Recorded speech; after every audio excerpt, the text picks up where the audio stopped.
Hello, everybody. Welcome to Sisters in Christ podcast, episode number 3. Today you're here with me, Kayden, and I'm going to be sharing my testimony. Now, I already recorded half of it 2 days ago with my beautiful sister Allison, but my phone died halfway through, and we decided to do it another day, and then I decided that I can't just share half of it if I'm going to sit down. Then I am going to sit down and tell all of it. So I'm going to pray and then I will begin.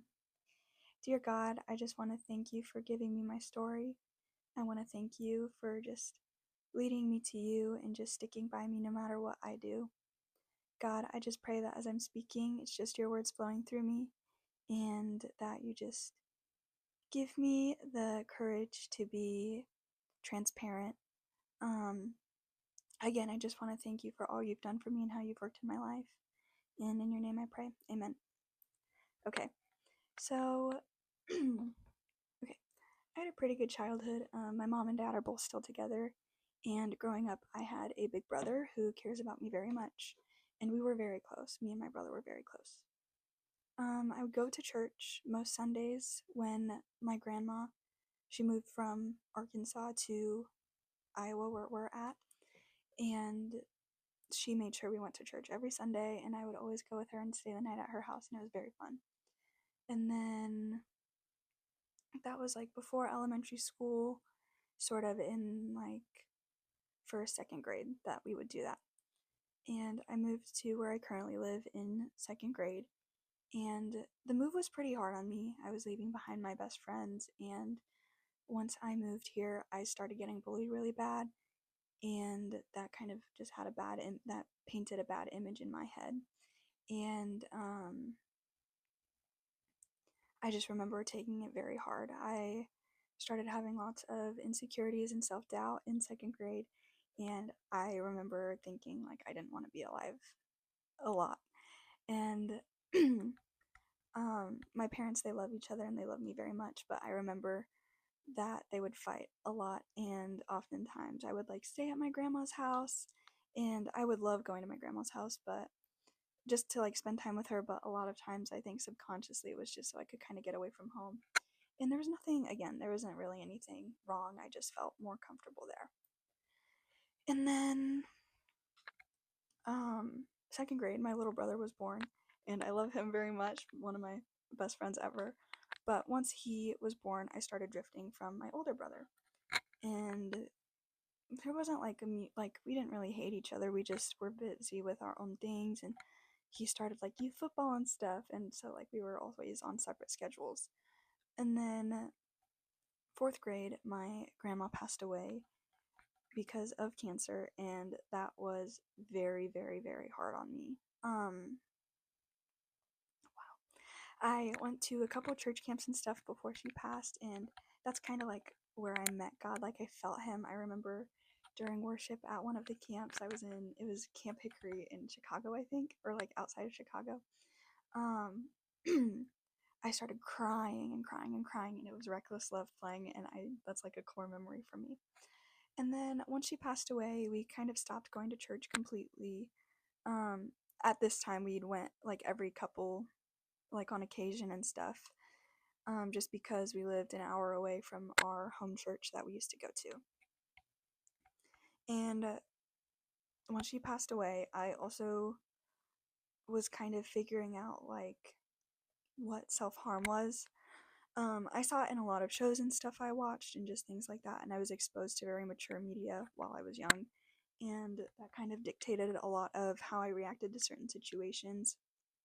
And I just was really quick to anger and stuff because like a lot of the shows I watched again were about like high schoolers and stuff, and like I saw how they reacted, so I reacted like that.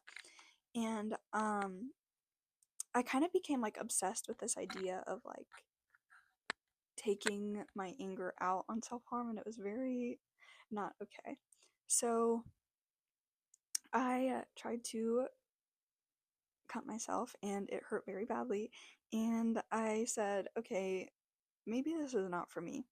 And so that was a brief period of my fourth grade year.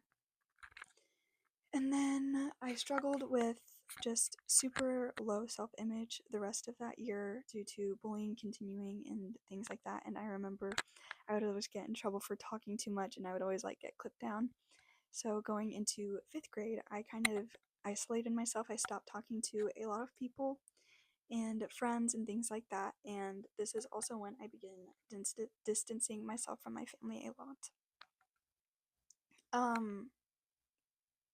5th grade year, I started wearing my brother's like hoodies and stuff and like kind of baggy skinny jeans. Like I don't know how to, like, they wouldn't fit me, but I'd still wear them. And that was also partly to just like cover up my body because I'd been made fun of a lot for it. And while people would call me too skinny and make fun of me for being too skinny, I thought it was the opposite, and I thought I was getting too big, which I was normal size. I don't know what was going on in my head. And so I kind of developed a poor relationship with food. Um, I would try to starve myself, and oftentimes when I ate, I would throw it back up instantly. And this was kind of an issue in elementary school, and I would go to the doctor for it, and they would blame it on acid reflux, but what I was too scared to tell them was that it was intentional. That I was throwing up intentionally. And a lot of times I just used it as an excuse to get out of class, like, oh, my acid reflux. Girl, acid reflux does not make you throw up your entire meal in one sitting. So, anyways, 5th grade comes and goes pretty quickly. 6th grade, I start having a lot more health issues, I've noticed. And I was hospitalized a couple of times. And it took them quite a bit to figure out I had Sjogren's syndrome, an autoimmune disorder, and I began passing out a lot and I couldn't really stay up, and I was just having like a lot more other issues on top of that. And so I went to the hospital, they diagnosed me, and this on top of my grandma's death made me question God. And this was like the first time in my life I ever kind of thought about God more than just like, oh yeah, I know him. He's how I get to heaven. And also on top of this, I started getting more introduced to pornography by no one except for myself. I introduced myself. I was looking. And so this kind of had a toll on me mentally. I started to struggle with just like a lot of shame, and I couldn't really talk to any people about it. And then end of 6th grade, I got closer to a lot of my current friends and things like that, and I started theater, which is one of the best things I've ever done. I love theater so much. It's been just a really great escape for me. And so I think I started cross country this year too. It might be 7th grade. I can't remember. But then COVID starts and I go online. And this was one of the worst things that I don't know, one of the worst like decisions I made. I begged my mom. I begged her to let me go online and stuff. And then I did because of COVID. And I just got introduced to a lot of social media communities, things on Discord and stuff. And just like who I was surrounding myself with definitely dictated my mental health a lot. I began swearing off God completely. I made fun of Christians, and a lot of the people that I met online were idolizing things like self harm and pornography and things like that. And so I began doing that. I began cutting myself and just like talking about just really not good things. I was feeding myself the wrong kind of food, you know what I mean? And I had my two best friends that go to school with me, and I still love them very much. They're so great and so amazing. And then I had a couple of online friends, and the online friends were what kind of dragged me down, you know what I mean? And then with my two best friends, we kind of all went through this together. We were always there. We had each other, like, even if we were both like all three of us were super mentally unwell. We were all like, we were going through it together, you know what I mean? Um, and then 7th grade comes, and I am online the first half of the school year, so like the entire first semester, and I cried like every single day. I was so tired of being isolated. I am a big social butterfly. In elementary school, I had to like get my own island and stuff because I would talk too much. Huge social butterfly. Huge social butterfly. I loved talking to just anyone and everyone. So this was very hard on me not being able to talk to my friends, and I had major FOMO, and I was just very angry because of this. And like I would just like sit in my room and cry over everything every single day. And this was not healthy. So second semester, I eventually convinced my mom to let me go back to in person, and the bullying wasn't very bad anymore. It was almost non-existent, and I became more involved and talked to a lot more people. And this was kind of the start of like, I didn't know it at the time, but God was just introducing me to different communities. And so I go back to in person, and I still kind of have that like that the world is so awful mindset, God isn't real mindset, just kind of all those things. And then 8th grade starts, and it's all kind of the same again. I met more people. A couple introduced me to, again, like the wrong kind of crowd. Like I had friends who were very into lustful relationships, and kind of I started getting this idea that no one would love me if I wasn't like showing off in some way. And then that leads to summer, going into my freshman year, got a job, and that kind of I've had that job for 4 years. I still love it, and it's definitely shaped me into who I am today. I left that Newton bubble, and I just met so many people from like out of town and stuff, and so many different characters for sure. And that's definitely kind of dictated my personality now. And I remember I still wasn't comfortable. I didn't like swear off and hate God at this point. I kind of got over that hatred and jealousy of people who were religious, and I started just like, I was just confused more. So I didn't really think about it, but when I did, I was just like, maybe there is something bigger than me.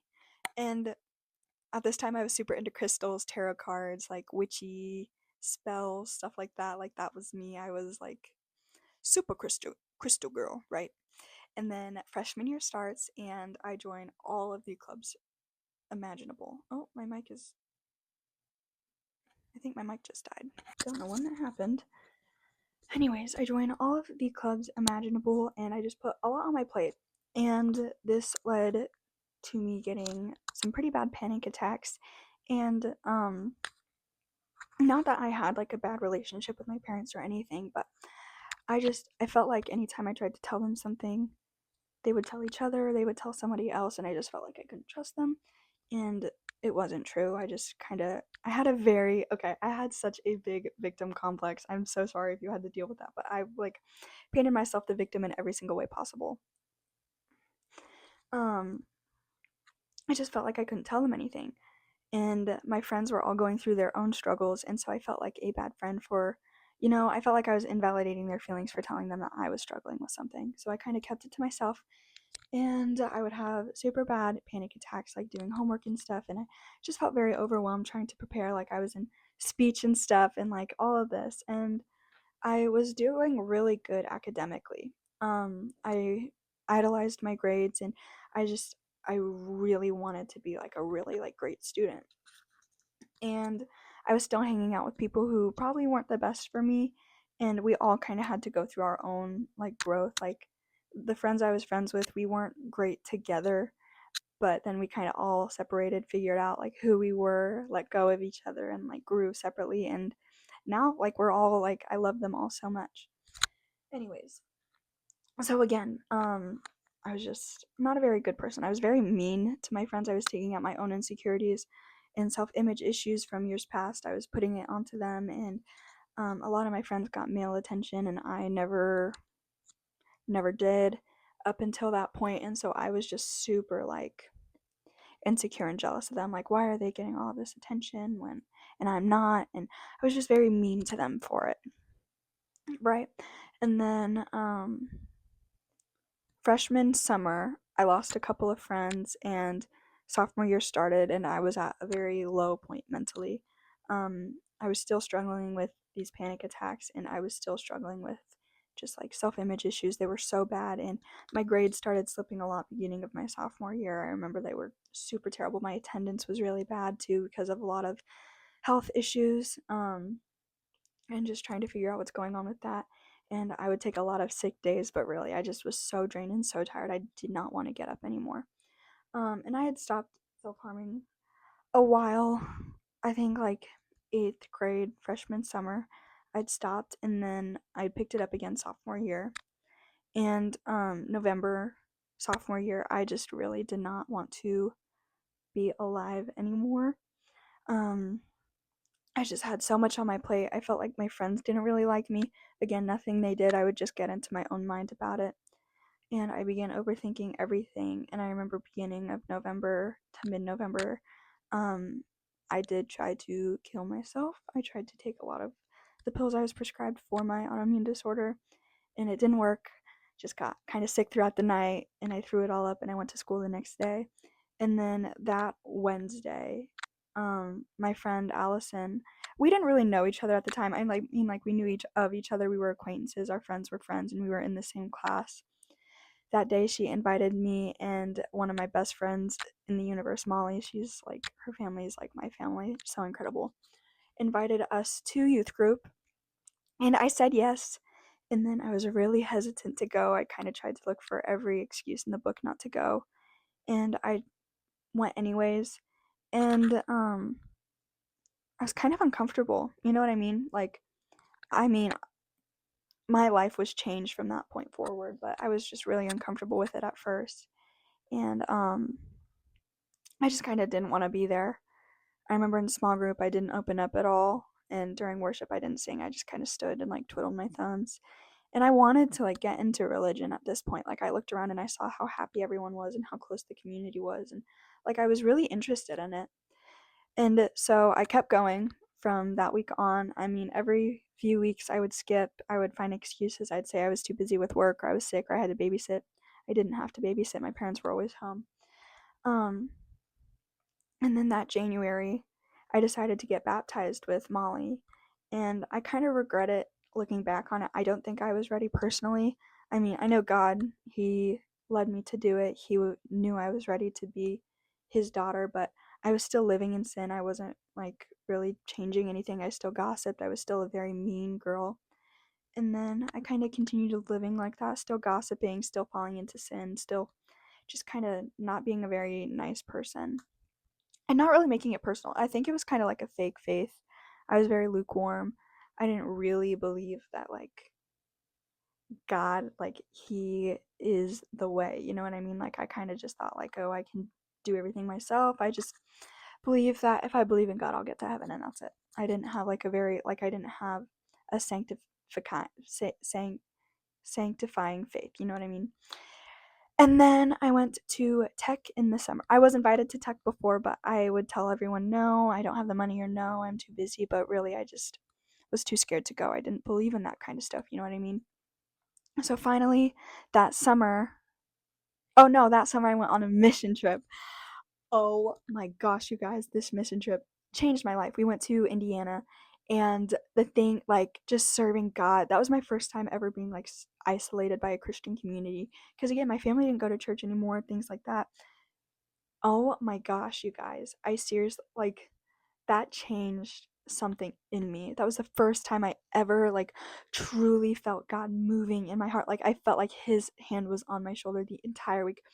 During worship, it was so incredible, and like, this was like my come to Jesus moment. Like this, like I don't like, wow, guys, like I don't even know. It was incredible.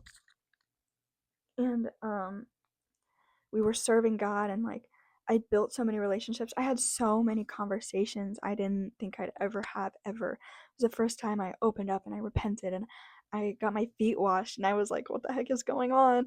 But I loved it, and I was like, okay, I am giving my life to Christ, and I gave my life to Christ, and I was like, from this point forward, I'm only living for Him.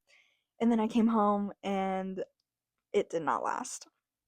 I tried bringing home what I learned on the mission trip to my friends and things like that, and it didn't really work. I kind of tried having like a more, maybe we shouldn't gossip mindset, maybe we shouldn't do this mindset, and it didn't last, and I eventually fell back into the same sins I had before.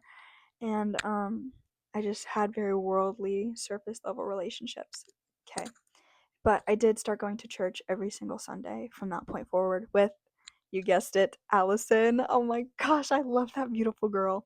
And she was kind of my first introduction to a Christian friendship. Like I didn't know what it meant to have like a Christian friendship. You know what I mean? Like all my friends were very of the world. They were based off like bonding over like trauma and lust and things like that, and not like very beneficial and fruitful. So Allison kind of changed my perspective on relationships. And once I had that kind of bond with her, I wanted that with everyone. Like once you get a good Christian friend, like you just want that with everyone. Like it was so incredible. And so I started clinging closer to her, and yeah, it was pretty great. And then my junior year started, and it was okay. I was still very stressed out over silly things. I still clung on to my worldly anxieties and stuff. And I didn't really have very many panic attacks over the summer, but once my junior year started, they started again as well. And my grades also were very bad, and I just wasn't very present in the moment. I was more focused on like attention from other people and things like that. And I was just very destructive. And then that November, I relapsed with self harm, and then I went to tech, okay? And tech, like I don't even, I could like cry just thinking about it. Tech is so incredible, you guys. It's called Teens Encounter Christ. It's just this like church camp where you get away for a couple of days and you hear testimonies from other teenagers. And that was my first time like ever hearing like a testimony. Like they'd done a few testimony nights at youth group, but that was like my first like people go through the same things I go through. What? And they still shine this bright light. What? So I went, and that was my first time really like opening up. Like I told people like what I was going through.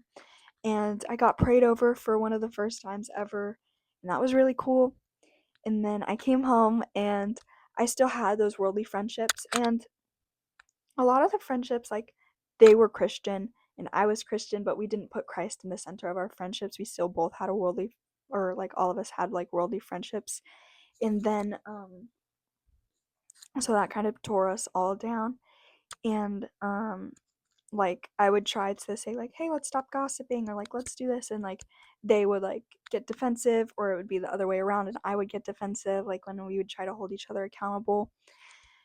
And then that January, February,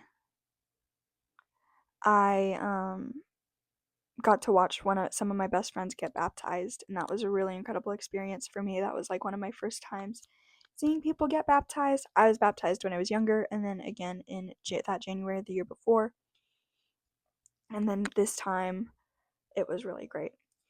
But then unfortunately, I had just like a really toxic job, and I started cuz my job other before the one that I've had for 4 years, that one is seasonal, so in the off season I have another job. I've worked at nursing homes in the years past, and this particular one I just wasn't very comfortable there, and my panic attacks were back and stronger than ever. And it got to the point where I told my parents about it finally. I never really told them about anything like that before, and that February I got diagnosed with anxiety and depression, so double whammy, and got put on medication for that. And then a couple months later, February, March, April, May,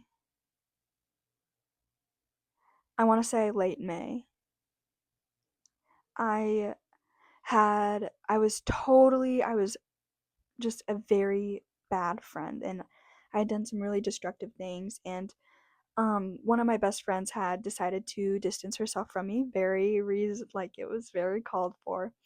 And we've worked it out now, and we're like acquaintances now, but like at the time it tore me apart. I pitied myself very much, and again I had that victim complex mindset, and so I did try to take my life again with the pills I got put on for depression. And it didn't work. I was super sick the next day. I stayed home from school, and it was just really bad. And then, or no, it was, yes, I stayed home from school, and it was very bad. And then June rolled around, and oh, February.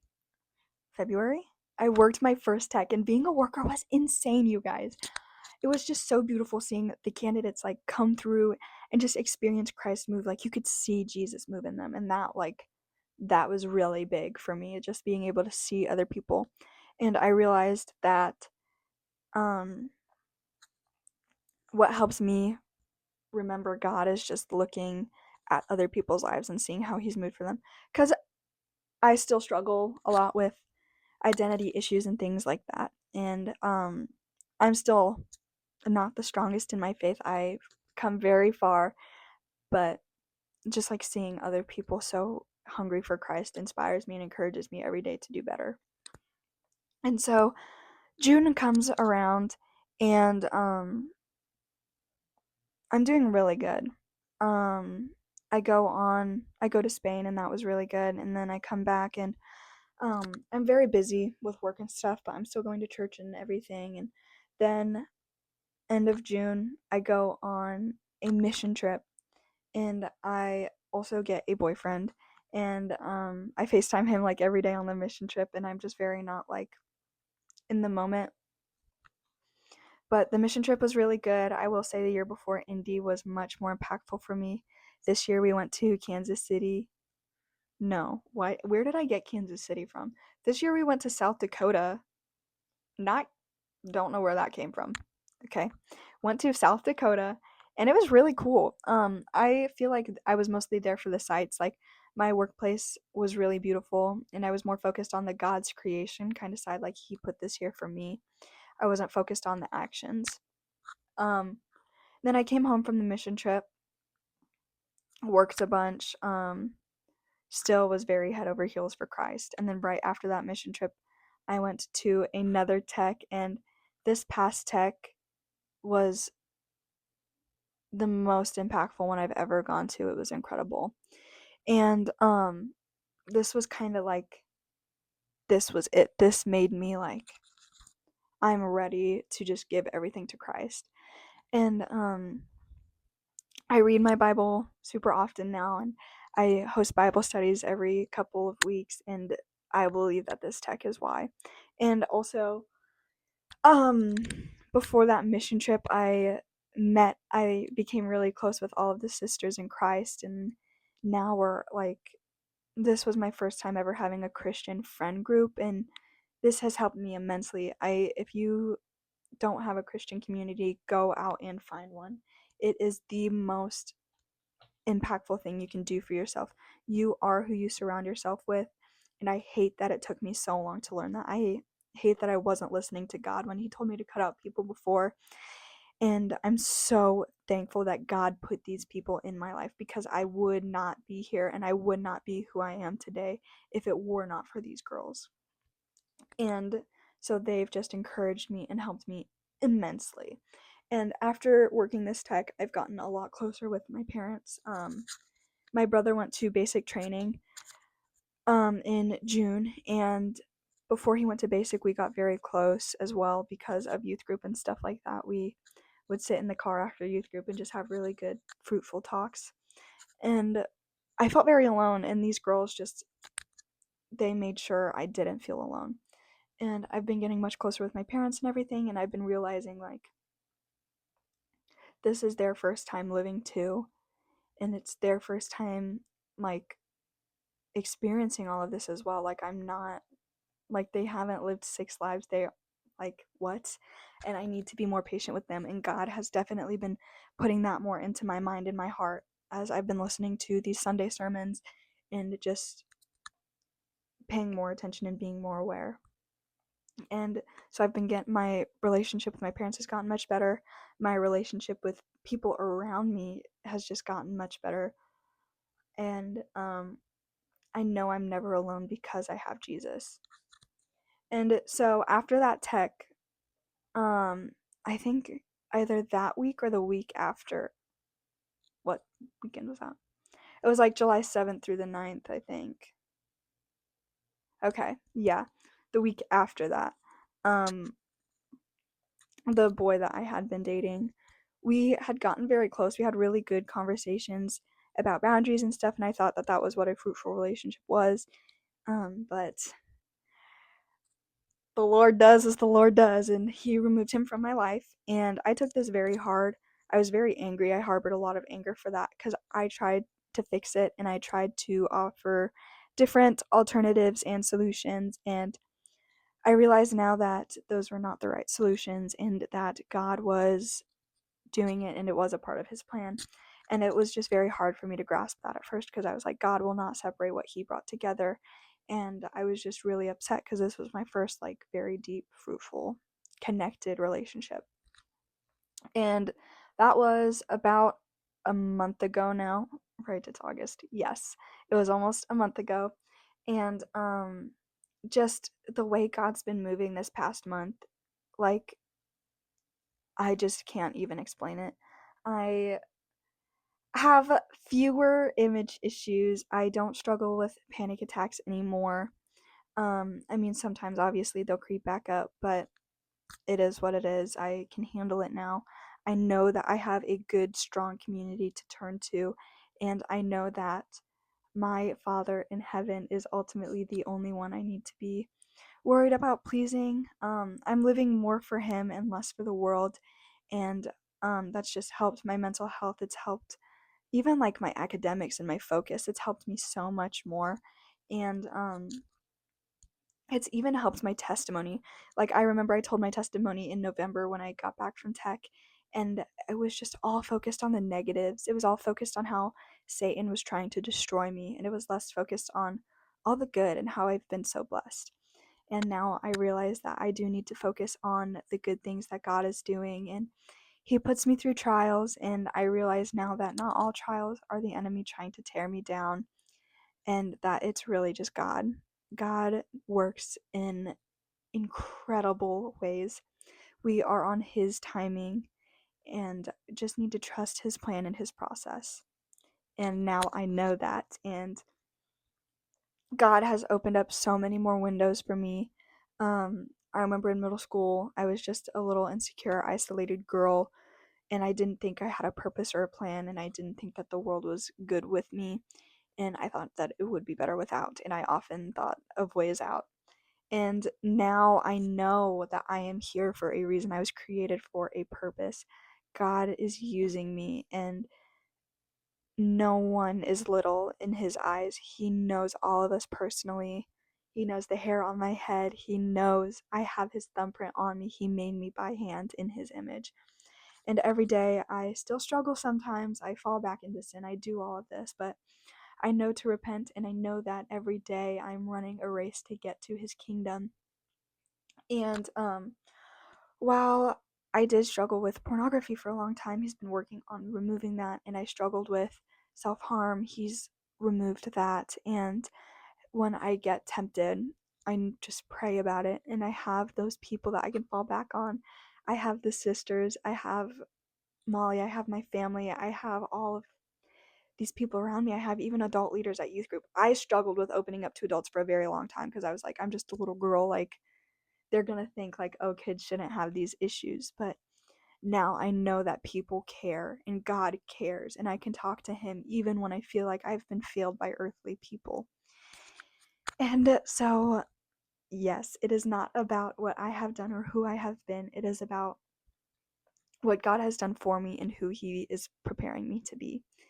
And with that, I just want you to know that there is hope. You are not too broken for God. It's never too late to turn to Jesus until He is here. So please just find your Christian community, surround yourself with good, fruitful people. It will change you and it will change your life. And just when you feel like you have no one to turn to, call on Jesus. He will always answer, and He may not answer in the way that you want, but He will answer in the way that you need. So, again, thank you so much for listening to my testimony. I hope that this reached you, and I hope you have a blessed week. And in Jesus' name, we all pray. Amen.